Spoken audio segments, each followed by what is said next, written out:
Hi, I'm Susan Cummings. I'm the executive producer of Tiny Rebel Games.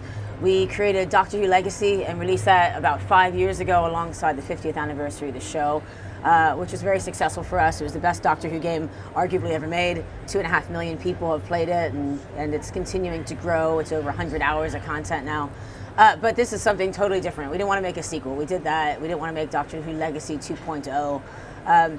Instead, we've always had this theory that we could create a platform for storytelling using the simple mechanic of gems like we used in Doctor Who Legacy. Doctor Who Legacy was very much like Puzzle and Dragons. It was the opportunity to collect all your favorite characters from throughout the history of the show and battle monsters, and that was awesome, and it's what it was, and people have a lot of fun with it. It's a collect 'em all.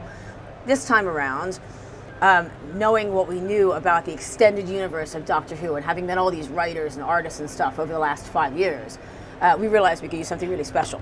And my husband's Welsh. We moved to Wales 2 years ago, and it turns out the Welsh government really wanted to invest in video games, which was cool. We found out they had a £30 million investment budget for film and TV, and they really wanted to invest in games, but they just didn't have the opportunity to yet. So they came to us and said, right, what could you do now that you're here in Wales? And we've been in the business for 20 years. I worked on BioShock and Borderlands. I signed those games. My husband was a producer on Grand Theft Auto. So we brought a lot of credibility into the Welsh market. And but they wanted us to use Welsh talent. And so we started looking, and I found out that Wales has a ton of comic book talent living there who were working for Marvel and DC and Titan, and we basically hired all of them as freelancers. Everyone we could find, we gathered them up. I have a list of these guys now who are ready to do more of these for us. We signed major Doctor Who writers like George Mann, who's written the first one here, and we said, we're going to empower you to tell brand new Doctor Who stories that no one's ever heard before. And on the artist side, we said we want you to imagine this and have a chance to show your vision of this story, and we're going to let you guys run with it. And not only that, we've got this Unity tool called Panoply that's going to let us tell cutscene style stories using what the comic book artists have created. Guys who've never touched video games before, give them an outlet into video games. So this is a platform, and it's going to launch first on PC, on Steam at the end of May. We're going to hopefully launch loads and loads of these stories. We have actually 6 of them in development, with a 7th already percolating in our brains. The one we're showing this week is the Dalek Invasion of Time. This is a Missy story. It's a Michelle Gomez story. We have lots of actors from the show doing VO for us. And so Missy has narrated this whole story, essentially. And in addition to that, we have Ingrid Oliver reprising her role of Osgood, because we had to do that, and because it's awesome. And on top of that, we came across, because we watched Game of Thrones like everybody else, we came across Bella Ramsey. Bella Ramsey plays Leanne Mormont in Game of Thrones, and we effing love her. My husband and I, my business partner, were sitting on the sofa watching Game of Thrones, and we're like, that's our Freya. And so we called her agent the next day, and she was all over it, and she is the loveliest girl. She's like, I don't know, she's 12, 13. She's going to be huge. She was phenomenal in the studio. And she's the voice in the trailer that was released yesterday. So anyway, I'm going to shut up and tell you that you can click on the details. You can find out all about the amazing writers and artists and stuff involved in making this. You can find out about Naveed Kansari, who used to run cinematics at Rockstar, who does our audio direction for this story. And I'm going to hit play, and I'm going to show you and this is we've only shown this twice this week, the inside gameplay. We aren't showing this a lot yet, but I'm going to shut up and let Michelle talk. Of all the places on this miserable dust bowl of a planet, Montmartre is perhaps the most tolerable. Although, in this era, I find it lost much of its appeal. The 18th century, those were the glory days.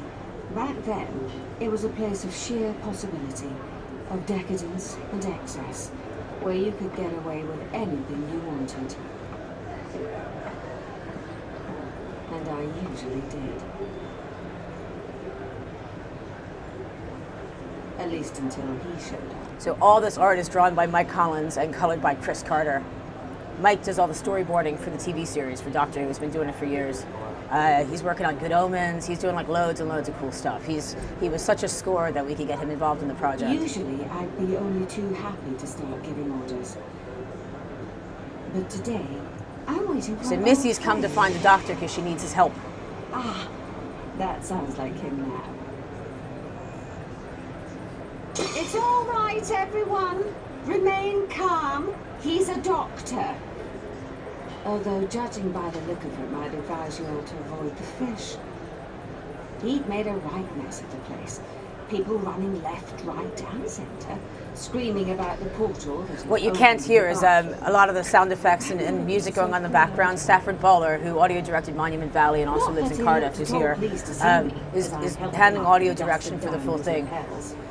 We kind of see this game as a little bit like what Big Finish does with the audio recording series in Doctor Universe, a bit like what Titan does with the amazing comic book art, and a bit of what we do with Doctor Who Legacy, and we're bringing that all together. And so it's really important to us that the production values in every area are really, really high, especially audio.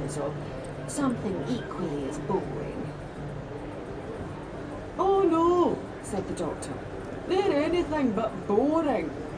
He whipped out his sonic screwdriver and gave his best action pose. I love it when he does that. Right now, he said, all grandiose and momentous. We're the only ones standing between the Tyrellians and the complete collapse of Earth's time streams. Well, the Pistis wasn't up to much anyway.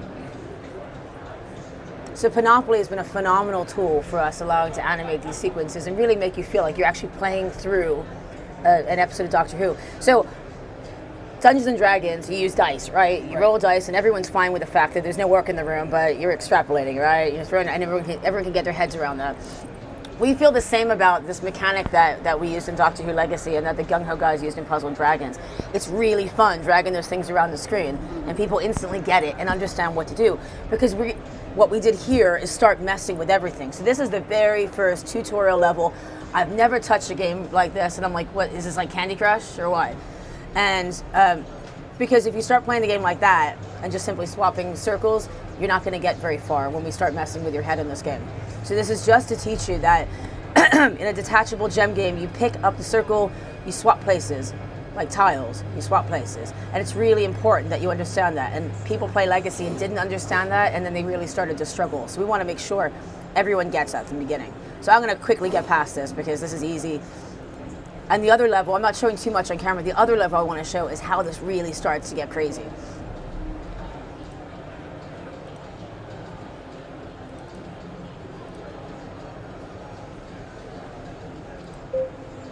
So we start with those basic colored circles, and on top of that we have about 100 other versions of them in just this story.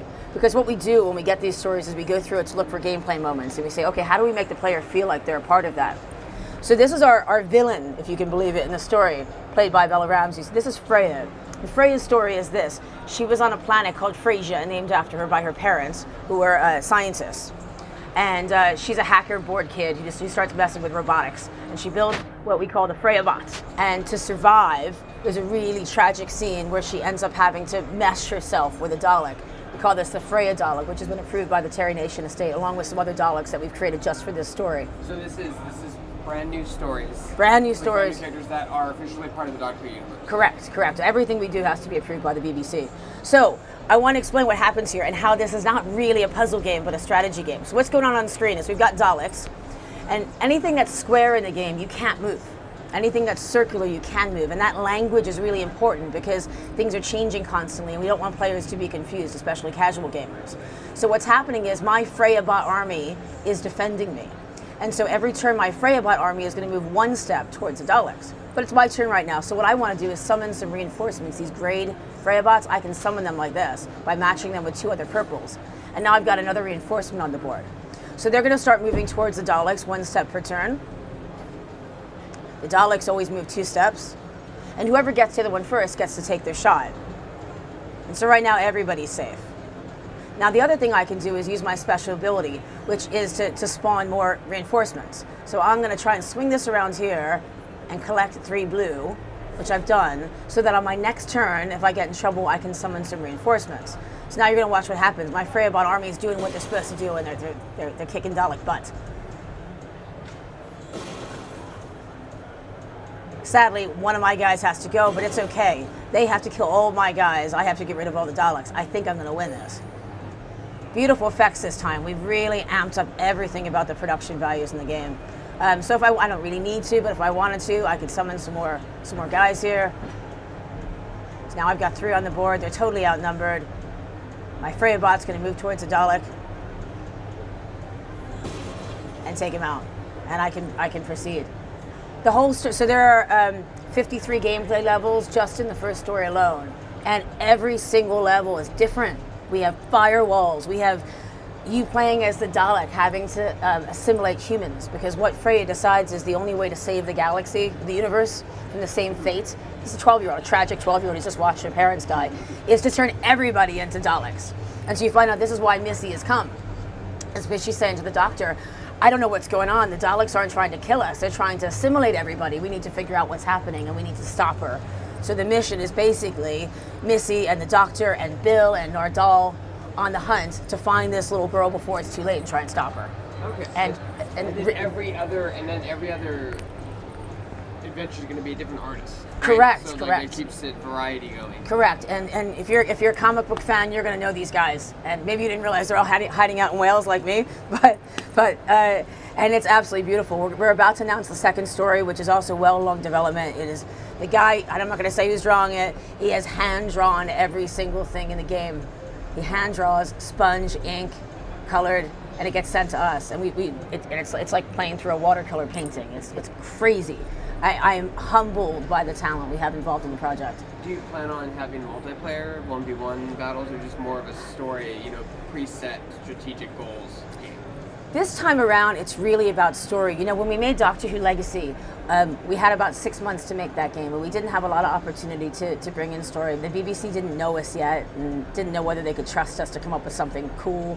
And so it was the one thing we got criticized for, was the gameplay was so much fun, but didn't have story. So we fixed that. We started adding story, but what we found was our tech didn't support the ability to change things up. It was still, you were collecting, and it kind of felt like combat. And even Doctor Who is not really about combat. It's about puzzle, right? And we feel like we've figured out the way to do that, to really intertwine everything. This is story, story, story first. So yeah, I think we could, and we've always talked about doing a multiplayer game using this where you could play on both sides. Instead, we really focused on having interesting AI. And the other thing that's interesting is with Doctor Who Legacy, because you can mix and match and build your team, there were so many parameters, it was really hard to balance levels, because we didn't know if you were bringing in someone who could cure poison, for just basic example.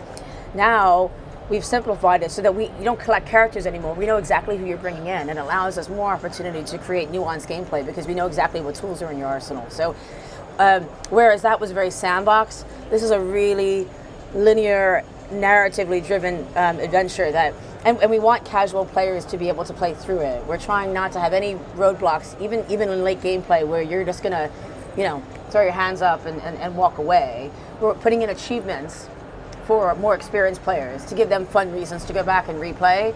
But for the casual Doctor Who fan who maybe has never played a video game before, we really hope it's something they're gonna be able to play through and enjoy.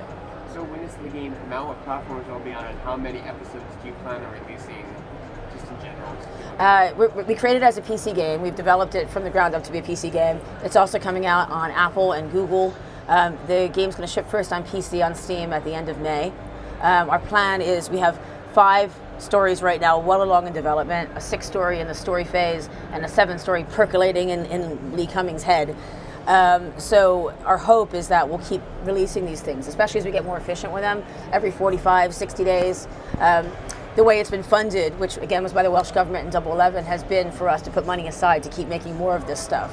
And I have a laundry list of writers and artists who are saying they want to work with us, so I just need to find time to get through more of these. And it's a labor of love. Lee and I are a 2-person company that never plans to grow beyond that, but we have 20, 30 people working on this game all over the world.